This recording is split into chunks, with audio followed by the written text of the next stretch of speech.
వి gold trusted gold buyers తాకట్టులో ఉన్న బంగారాన్ని విడిపించి ఈ రోజు ఉన్న మార్కెట్ ధరకే కొనబడును.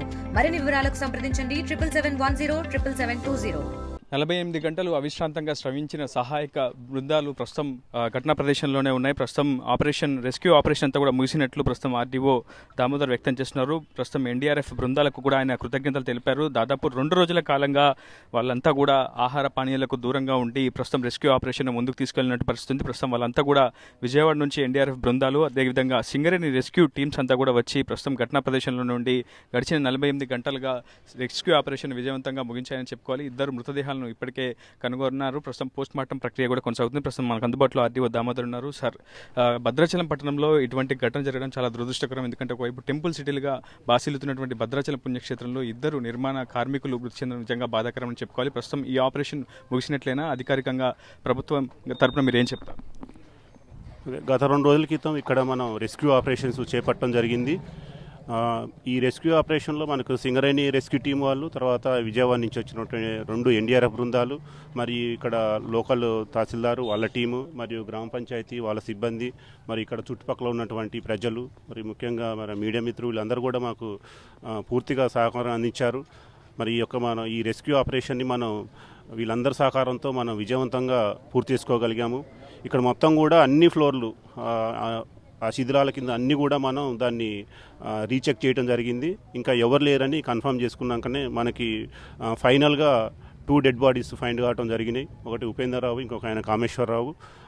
తర్వాత ఇక్కడ మొత్తం కూడా మనం సెర్చ్ చేసిన దాని ప్రకారం కూడా ఇంకా ఎటువంటి డెడ్ బాడీస్ ఇక్కడ లేవు. గతంలో ఇదే నిర్మాణదారుడికి ప్రభుత్వ అధికారులు అనేక సూచనలు కూడా జారీ చేశారు, హెచ్చరికలు కూడా జారీ చేశారు, షోకాస్ నోటీసులు కూడా అందించారు. ఈ నిర్మాణం దగ్గరికి వచ్చి కూడా ఈవో కూడా పూర్తిస్థాయి హెచ్చరికలు జారీ చేశారు. కానీ నిర్మాణదారుడు యథేచ్ఛగా నాణ్యత వైఫల్యంతో ఈ నిర్మాణాన్ని కన్స్ట్రక్ట్ చేసినట్టు మనకు స్పష్టంగా అర్థమవుతుంది. ఇకపై ఇటువంటి ఘటనలు పునరావృతం కాకుండా ప్రభుత్వం తరపున ఎటువంటి జాగ్రత్తలు చర్యలు చేపడుతున్నారు? ఆల్రెడీ జిల్లా కలెక్టర్ గారు ఈ గ్రామ పంచాయతీ వాళ్ళకు కూడా ఆదేశాలు ఇవ్వడం జరిగింది. ఇంకా ఎటువంటి కట్టడాలు ఉంటే వాటిని కూడా పరిశీలించి వాళ్ళకు కూడా నోటీసులు ఇచ్చి డిస్మెటల్ చేయమని చెప్పడం జరిగింది.